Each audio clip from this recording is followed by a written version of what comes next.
오늘 함께 나눌 말씀 신명기 5장 16절 말씀과 에베소서 6장 1절에서 3절입니다.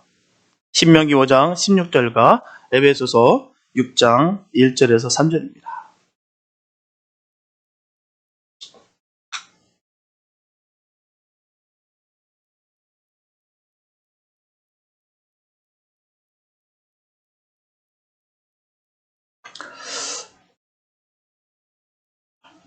신명기 5장 16절, 그 다음 에베소서 6장 1절에서 3절입니다.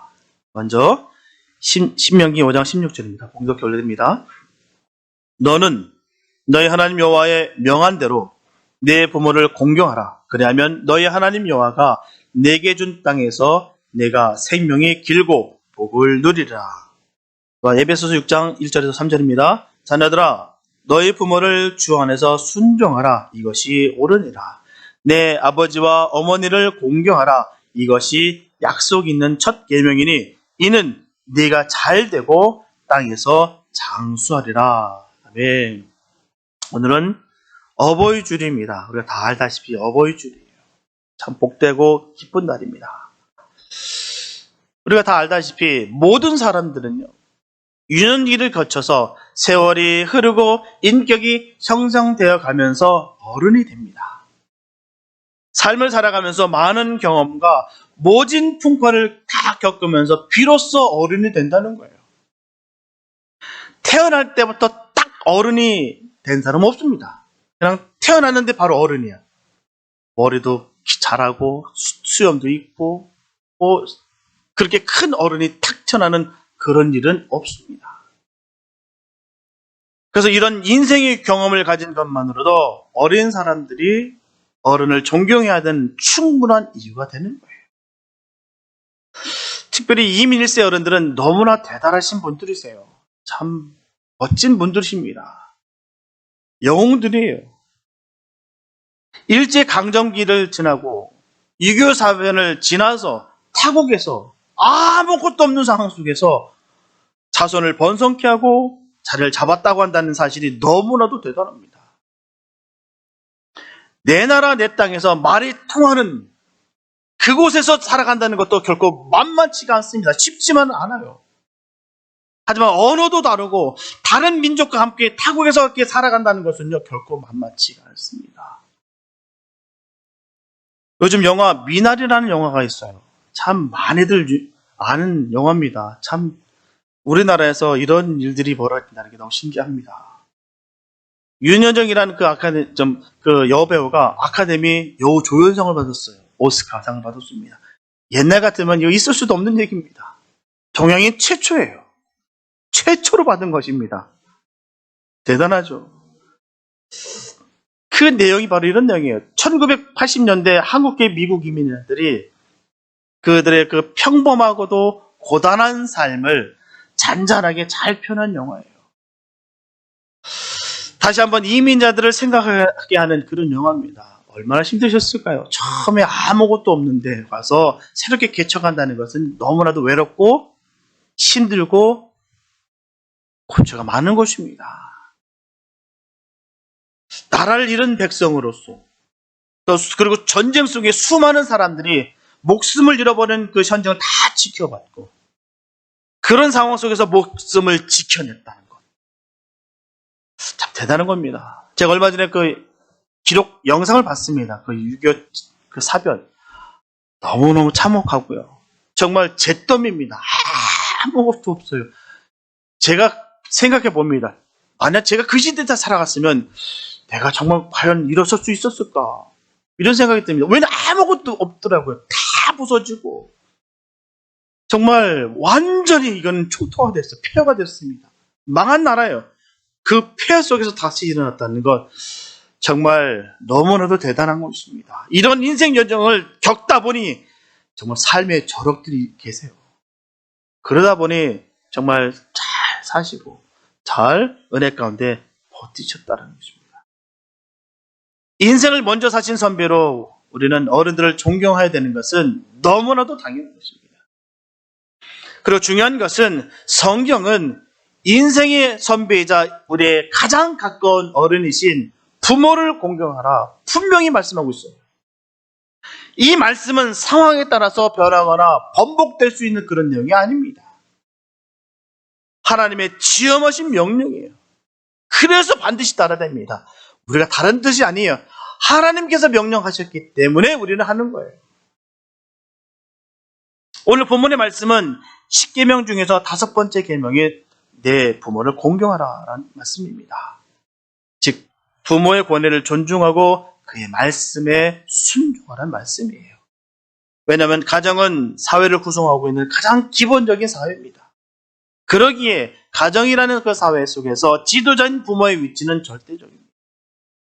더 나아가서 이 계명을 지키는 자녀들은 하나님의 약속하신 그 축복 속에 거하게 된다는 거예요.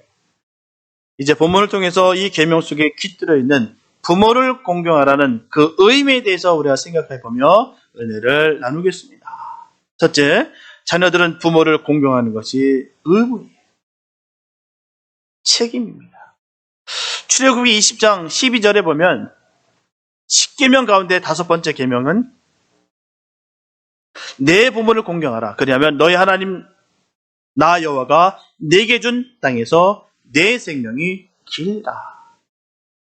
이렇게 10계명은 본래 두 돌판으로 나뉘어 있었습니다. 첫째 돌판에는 인간과 하나님의 관계를 다룬 4개의 계명이 있고요. 둘째 돌판에는 인간과의 관계를 다룬 6개의 계명이 새겨져 있습니다. 이 둘째 돌판의 첫 계명이 바로 내 부모를 공경하라는 것인데요. 이는 사람이 살아가는 데 있어서 가장 필요한 계명 중에 하나입니다. 분명하게 모든 계명들이 다 그렇듯이 본 계명에 있어서도 부모를 공경하라는 것이 하나의 의무로 주어진 거예요. 그 중에서도 특별한 것은 부모를 공경하는 의미에 충실한 자녀들에게서는 하나님을 충실히 섬긴 사람들에게 버금가는 축복을 약속하셨다는 사실입니다. 그러므로 이 계명을 지킴으로 있어서 자녀들은 마땅히 공경심과 순종하는 마음으로 해야 될 줄 믿습니다. 그러할 때에 비로소 하나님의 약속된 축복이 우리에게 주어지는 거예요. 저와 여러분들이 너무나 잘 알고 있듯이 우리가 사는 세상은 계속해서 변해갑니다. 얼마나 살같이 변한지 말도 못해요. 정말 빠르게 변합니다. 그러나 인심도 변하고 생활 양식이 변하고 풍속이 다 변할지라도 결코 변하지 않는 몇 가지가 있어요. 자연의 원리라든지 또한 과학적 질서는 변하지가 않습니다. 그와 마찬가지로 도덕의 근본 원리도 변하지 않는데요. 부모와 자식 간에 유지되어 있는 바로 관계가 바로 도덕률의 제1법칙입니다. 이건 결코 바뀔 수가 없어요. 어느 모양이든 간에 이건 변하지가 않습니다. 사람이 세상에 나서 제일 먼저 맺는 인간관계가 바로 부모와 자식 간의 관계입니다. 첫 번째 관계예요. 부모는 사랑과 희생으로 자녀를 양육합니다. 그렇듯이 자녀는 부모에게 순종하고 공경해야 되는 거예요. 분명한 것은 자녀들에게 있어서 부모의 존재는 언제나 공경의 대상이 되어야 될 줄 믿습니다. 비록 부모가 배우지 못하였고 교양이 없다 할지라도 부모로 말미암아 나의 존재가 있게 되었다는 사실을 인식하고 언제나 공경심을 가지고 섬겨낼 줄 믿습니다. 부모 없이 세상에 태어난 사람은 한 명도 없어요. 이 땅에 나를 태어나게 하신 분들이 바로 부모님입니다. 하나님께서는 말씀하시기를 부모를 조롱하는 자는 저주를 받으리라 하셨어요. 창세기 9장 21절의 말씀 보면 포도주를 마시고 취하여 그 장막 안에서 벌거벗은지라 라고 말씀하고 있습니다. 이게 무슨 일입니까? 노아가 포도주를 먹고 취했어요. 그래서 그 취한 모습을 보였습니다. 그런데 노아의 아들인 함은 그 아버지인 그 노아를 비방 조롱함으로써 저주를 받았다는 거예요. 노아 시대의 그 홍수로 말미암아 음란한 사람들, 그 죄악이 만연할 때 그 모든 세대가 다 수정되어 버렸어요. 그런데 방주에 있었던 그 사람들과 또한 생물들에게 복을 주시면서 다시 노아를 중심으로 그 가족들과 동식물들에게 주님이 언약하셨습니다. 땅의 충만하라 다시는 물로 심판하지 않겠다라고 말씀하시면서 축복을 선하였어요. 다시 사계절을 통해서 세월이 지나면서 세상에는 거룩한 하나님의 평화가 임하게 됩니다. 이때 노아가 포도 농사를 짓고요.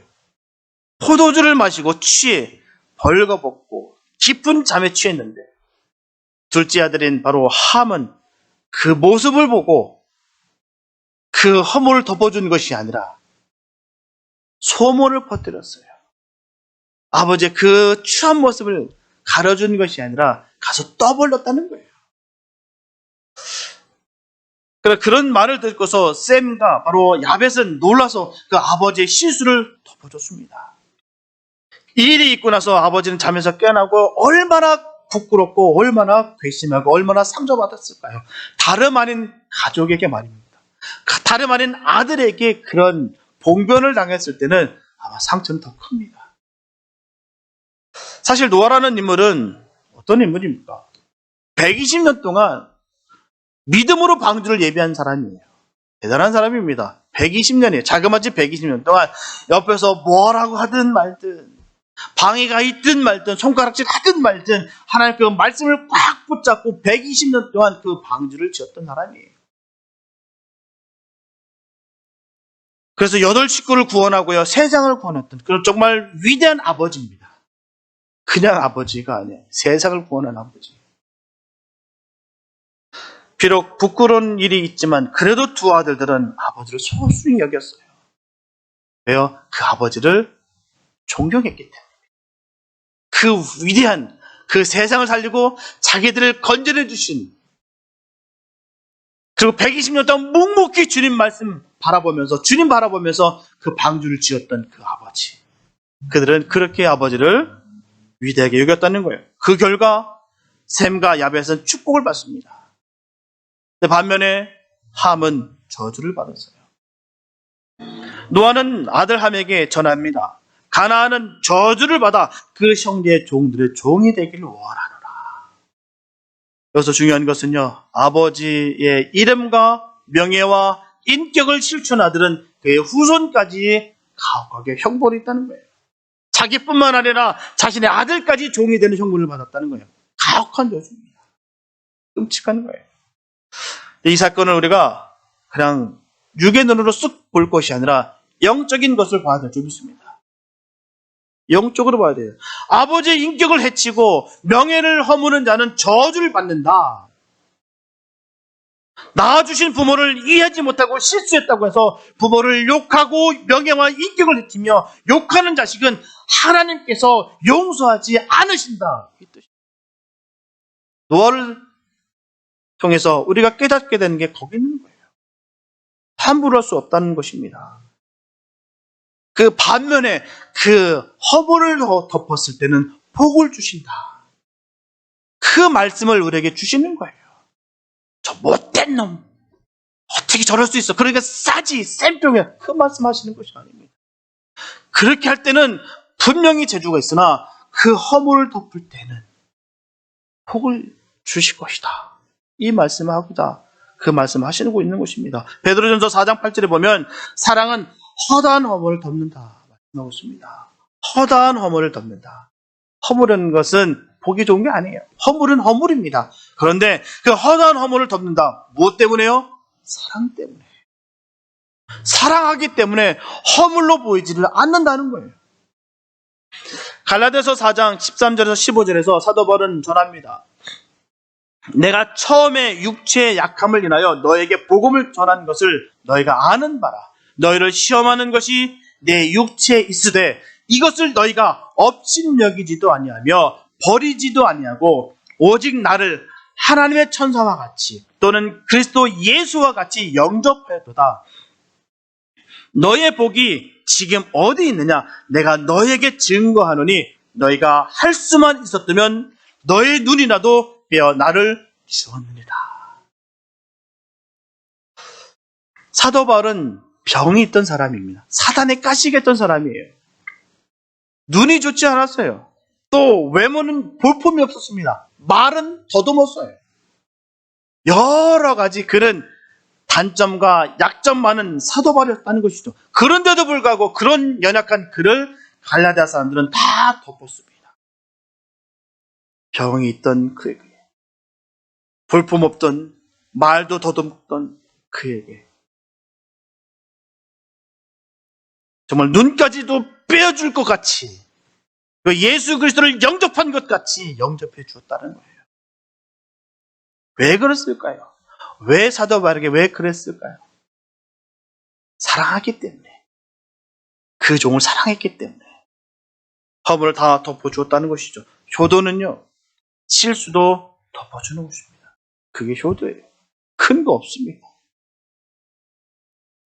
분명한 것은 하나님의 자녀라면 부모를 반드시 공경해야 됩니다. 우리가 이 관계를 옳게 가져야 다른 사람들과의 관계도 옳게 가질 수가 있다는 거예요.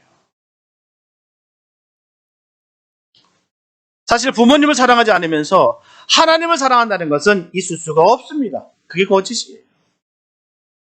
성경에서 부모를 섬기고 공경하는 것이 약속이 있는 첫 계명이며 축복의 길인 것입니다.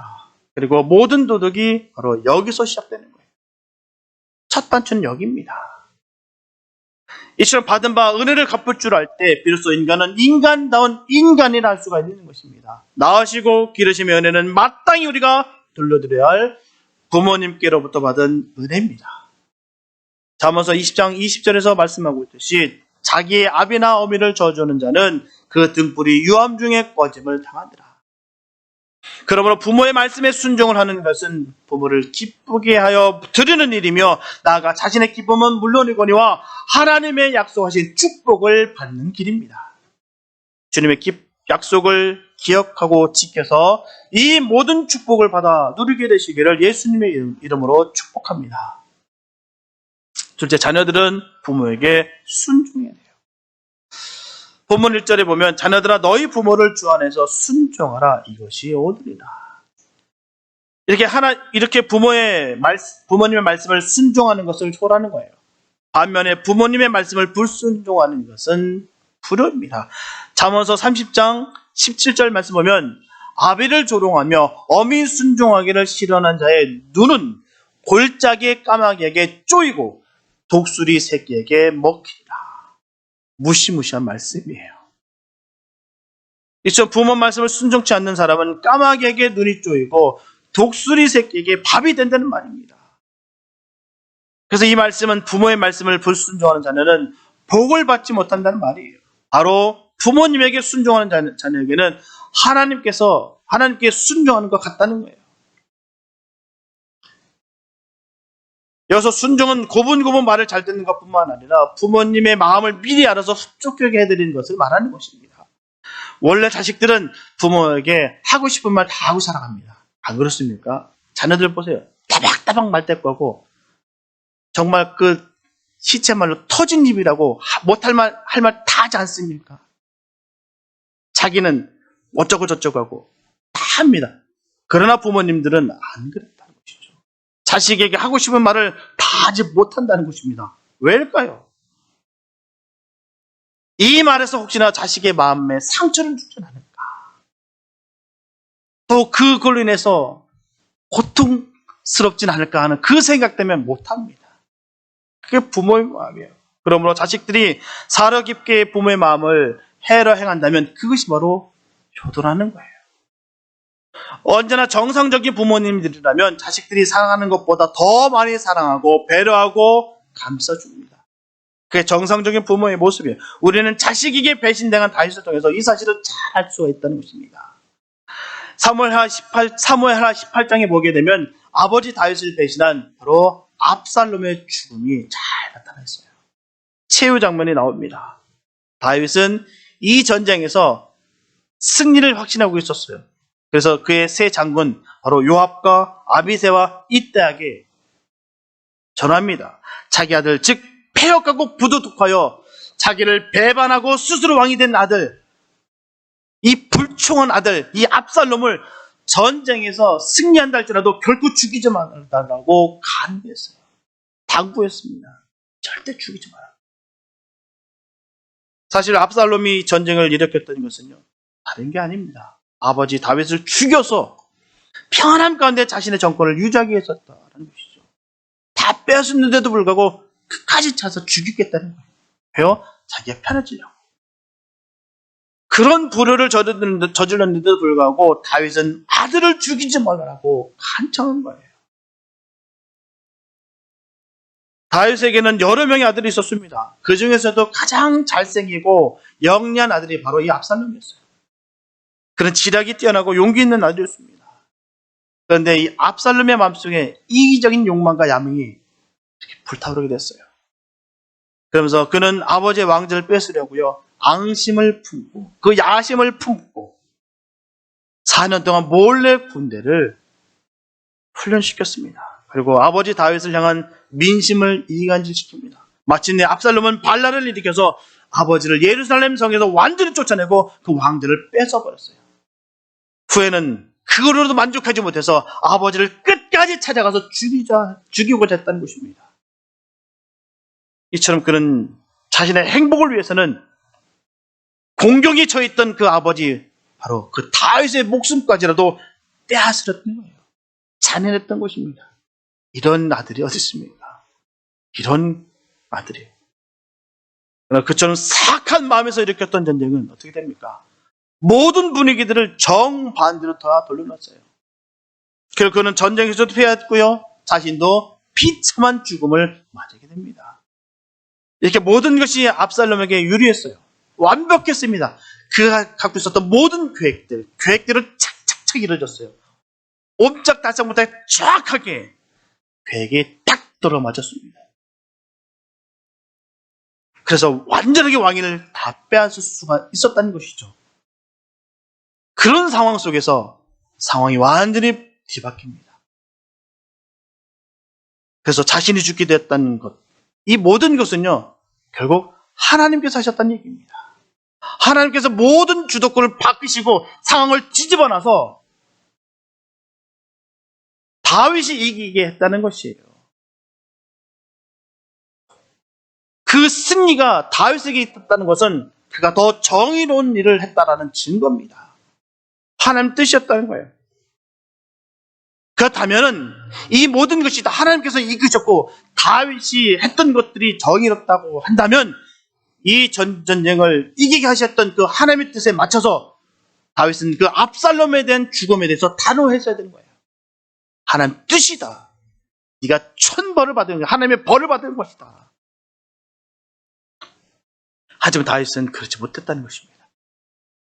불에 넣은 불에보다 뻔한 이 답을 가지고, 이 분명히 하나님께서 뒤집어 놓으셨기 때문에 내가 이길 수 있었고, 이 모든 것들이 다 이렇게 변화가 됐다는 것은 다 하나님께서 하셨다는 것은 아는데도 불구하고 그는 압살롬이 죽었다는 소식에 왕의 지면도 다 내려놓고 성곽에 올라가서 얼굴 가리고 대성통곡합니다. 내 아들 압살롬아, 내 아들 압살롬아, 차라리 내가 죽었더라면 압살롬 내 아들아, 내 아들아, 그렇게 울며 불며 통곡했습니다.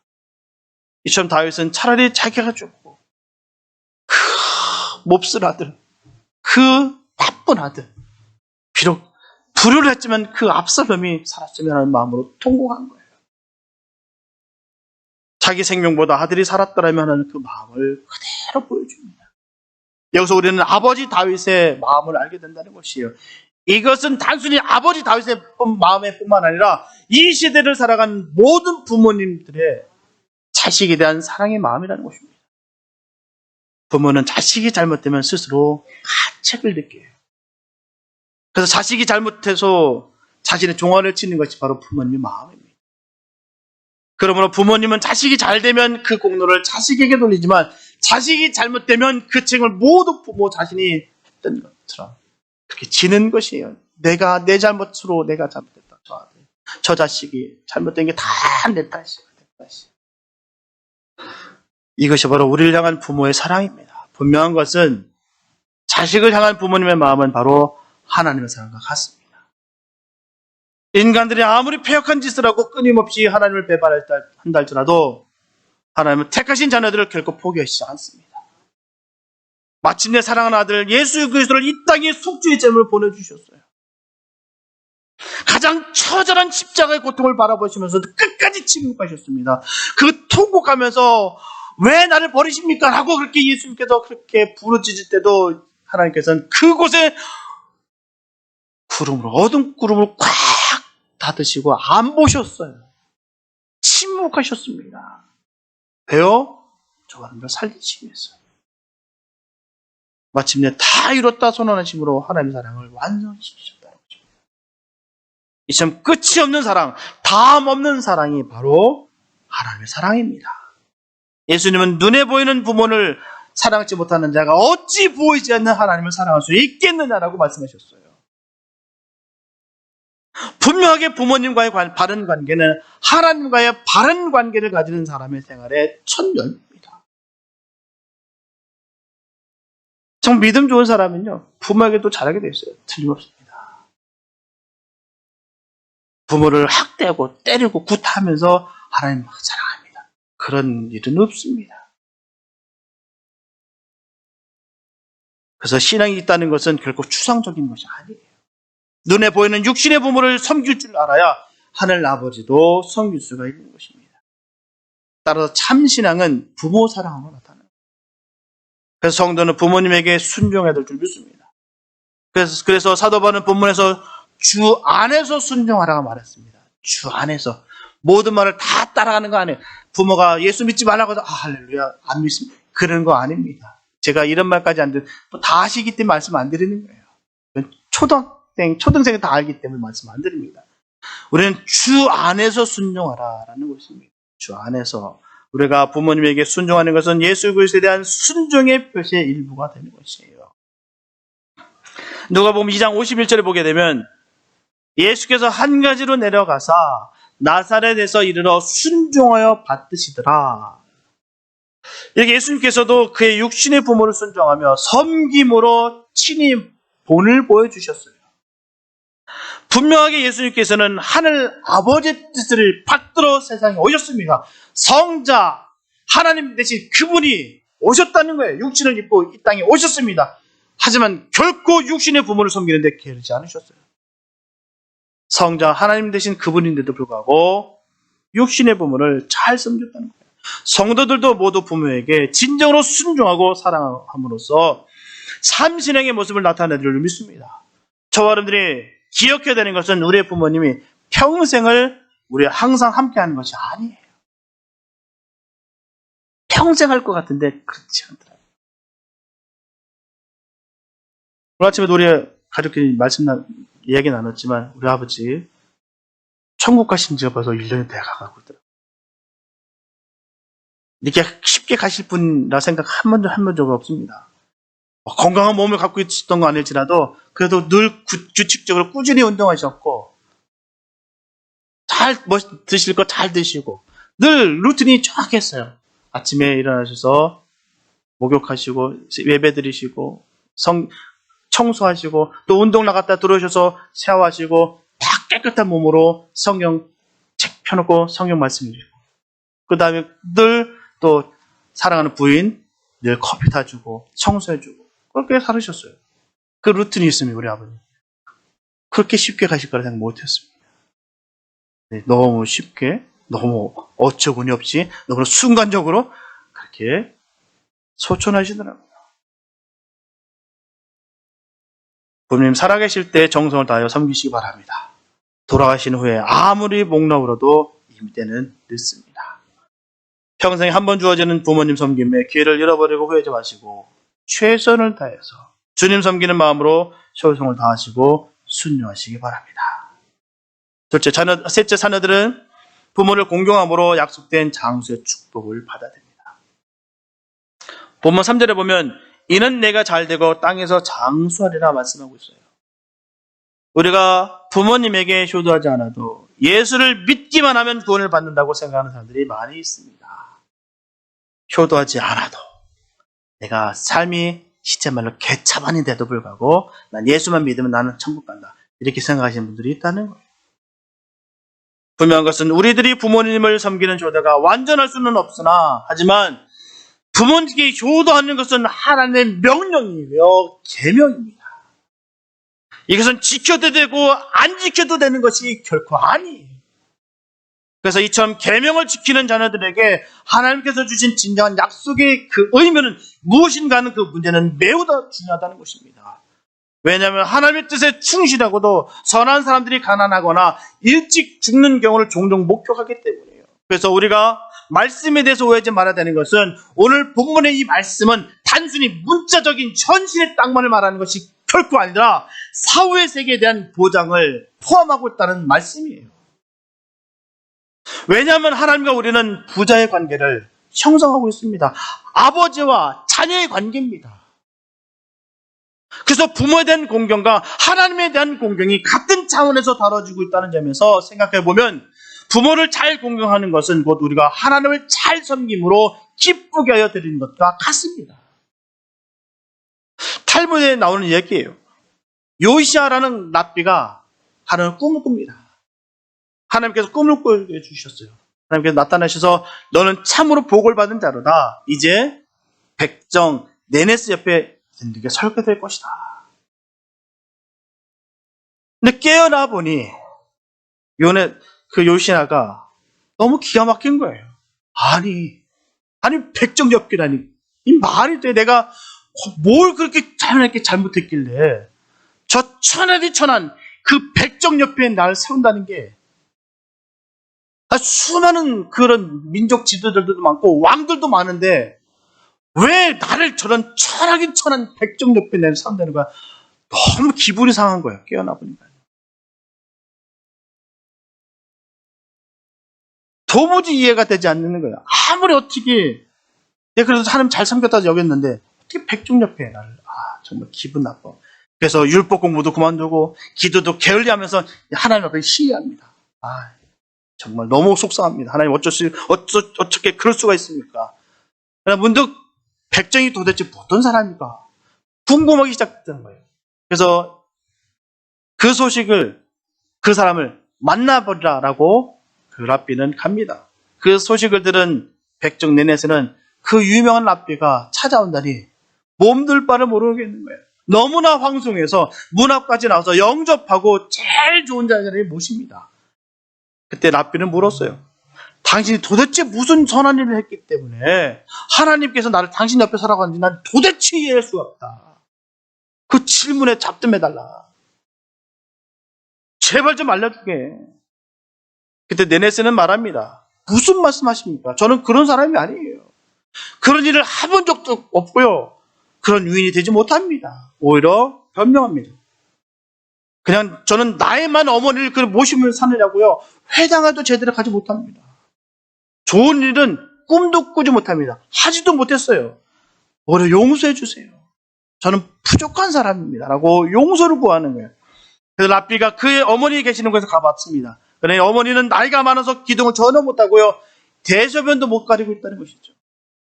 백정 네네스가 늘 그 어머니 옆을 지키면서 그 대소변을 다 가려내고 어머니의 친구가 되어 살았음을 알게 됐어요. 그때서 랍비는 무릎을 탁 칩니다. 그러면서 하나님께 감사드렸어요. 하나님, 이제서야 저의 자리가 얼마나 영광스러운지 제가 알겠습니다. 생각해보니 백정 네네스와 어찌 제가 같은 자리에 있는 것이 마땅합니까? 너무나 황송할 따름입니다. 라고 기록되어 있습니다. 이처럼 부모에게 효를 행하는 일이야말로 하나님께서 기뻐 받으시는 행위인 것을 우리도 알아야 될 줄 믿습니다. 그러므로 이러한 자녀들은 하나님이 주시는 축복으로 인하여 이 땅의 생활은 물론이거니와 오는 세상에서도 영원한 기업을 보장받게 되는 것입니다. 그러므로 언제나 이 약속의 계명에 충실한 자녀로서 의무와 수고스러움에 항상 인내하고 기쁘게 늘 순종하면서 하나님의 그 약속된 축복을 마음껏 받아 누리는 축복된 역사가 있게 되시기를 축복합니다. 사랑하는 성도 여러분, 저와 여러분들은 부모 공경 잘하는 자녀가 되어야 됩니다. 부모 공경은 부모님께 순종하는 것을 통해서 진정으로 할 수 있는 것이고요. 효도를 통해 하나님께서 약속해 주신 복을 받아 누림으로 더 잘된 삶의 모습을 부모님께 보여드리는 것입니다. 부모님이 지금 생존해 계신 분들은 오늘 부모님이 전하고 있는 부모 공경의 내용을 꼭 가지시고 부모님을 잘 공경해야 됩니다. 그런 부모 공경을 잘하는 좋은 자녀들이 되시기를 축복합니다. 그러나 부모님이 지금 세상에 계시지 않음으로 인해서 마음에 아픔이 있는 분들은 이전에 부모님께서 주셨던 말씀을 잘 기억하고 지킴으로 말미암아 그리고 더 잘된 모습을 갖기 위해서 열심과 성실로 삶을 살아감으로 말미암아 복을 받는 그런 자녀들이 되시기를 축복합니다. 그리고 성경에서 말하는 부모를 공경하라는 것은 자기를 낳아준 부모에게만 하라는 것이 아니에요. 연세 많은 어른들에게도 똑같이 순종하고 공경하라는 의미입니다. 그래서 레위기 19장 32절에서 보게 되면 너는 센 머리 앞에서 일어서고 노인의 얼굴을 공경하며 내 하나님을 경외하라. 나는 여호와니라. 이렇게 흰 머리의 노인을 보면 벌떡 일어서고 노인의 얼굴을 보면 공경하는 마음을 가지고 대하라는 거예요. 하나님을 경외하는 성도들은 이렇게 해야 될 줄 믿습니다. 그래야 우리 가정과 교회와 사회가 복을 받습니다. 오늘 어버이 주를 보내시면서 성경이 말씀하신 확고한 그 효도안을 꼭 가지시고 부모님께 효도하며 하나님의 그 약속하신 그 축복을 마음껏 충만하게 그 축복을 받아 누리게 되시기를 예수님의 이름으로 축원합니다. 기도합니다. 사랑하는 주님 감사합니다. 아버지, 우리에게 부모님을 주셨던 것은 우리를 이 땅에 낳게 하여 주시었고 또한 이 땅에 낳게 하시고 주님을 만나게 해주시고 영성을 얻게 누리게 하기 위한 하나님의 놀라신 그 축복인 줄 믿습니다. 하나님, 이 모든 과정들을 우리가 소홀히 여기지 아니하고 정말 감사하면서 하나님 부모 공경하며 그 모습을 통하여 하나님 영광을 돌리고 하나님 잘 섬기는 그런 자녀들 되기 원합니다. 하나님, 우리가 사랑하지 못하면서 서로가 서로를 미워하면서 어찌 하나님을 사랑한다 그 입술에 고백할 수가 있겠습니까? 하나님, 우리가 언제라도 늘 사랑을 전하며 사랑 가운데 있고 그 일을 잘 감당함으로 말미암아 하나님 영광을 돌리는 그런 복된 삶이 되게 하여 주시옵소서. 그로 인하여 주님께서 주신 그 복을 받기를 원합니다. 하나님, 그 약속하셨던 그 약속이 반드시 우리 삶 가운데 이루어질 줄 믿습니다. 하나님, 그 약속의 말씀을 꼭 붙잡고 나가 승리케 해주시고 우리가 살아가면서 부모를 잘 섬기고 또한 먼저 주님께 보내드린 자녀라면 그 말씀을 계속 기억하며 이 땅 가운데 보내된 삶을 통해서 하나님 영광 돌리며 복을 받는 역사가 이루어지게 하여 주시옵소서. 주께서 함께는 복된 은혜가 넘칠 줄 믿사옵고 우리를 구원하신 예수님의 이름을 기도했습니다.